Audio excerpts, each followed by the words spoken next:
Are you ready? Because today we're talking about a door. Behind this door is everything we dream of: freedom, equal opportunities, fair education, access to wealth. It's the ultimate prize. But there's a catch. The door isn't wide open for everyone. In fact, the code that unlocks it depends on factors you can't control: where you were born, who your parents are, your gender, your economic standing. If you've got the right combination, the door swings open with little effort. But if you don't, you've got to throw everything you've got at it: your intelligence, charisma, time, and sheer grit. You might get in, but the door could slam shut right behind you, leaving those like you outside. This isn't just some abstract idea. This door has been real for centuries, and it's our responsibility, yours, mine, all of us, to break it down, not just for ourselves, but for each other and for those who come after us. We're all part of this cycle, a system that rewards the few, leaving the many to fight tooth and nail for even a glimpse of what lies behind that door. Take a look at history. In 2010, Julia Gillard became Australia's first female prime minister. Think about that. 31 prime ministers before her, 30 men, 1 woman, and 0 people of color. This isn't just an Australian phenomenon.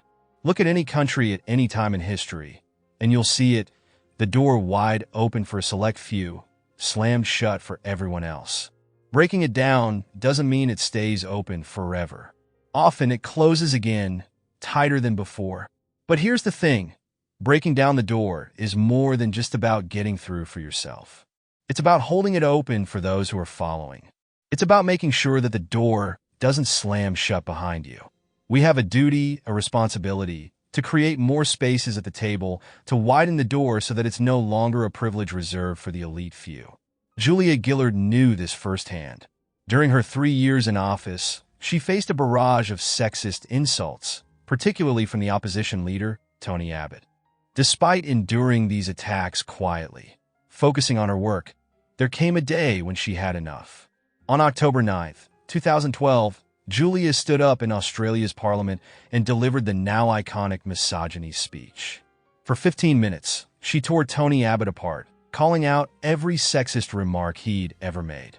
That speech resonated across the world, giving countless women the courage to speak up and fight back. Yet, despite the empowerment her speech provided, Tony Abbott became prime minister after her, proving once again that breaking down the door doesn't mean the battle is won. There will always be people trying to patch it up, to rebuild it stronger, making it harder for anyone else to pass through. History teaches us that the first person through the door often faces the fiercest opposition.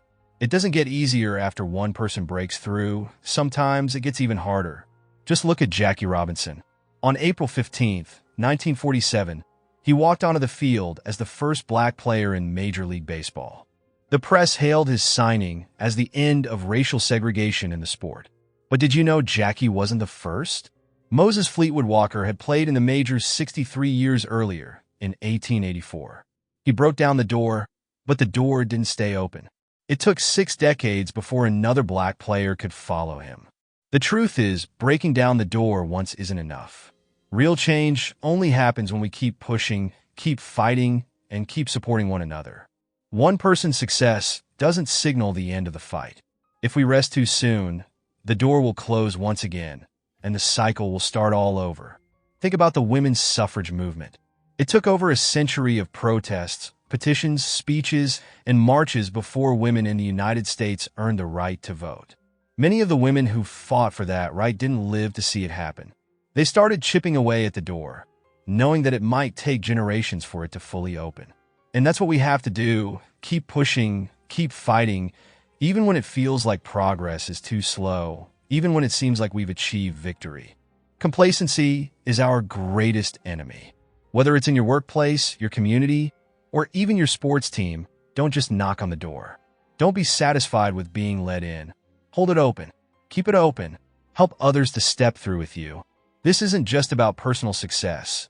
It's about giving everyone a fair shot, ensuring that opportunity isn't limited by birthright, gender, or wealth. So, we got a job to do. We've got doors to break down, not just for ourselves, but for those standing in line behind us. It's time to get to work, and together we can make sure the door stays open for everyone.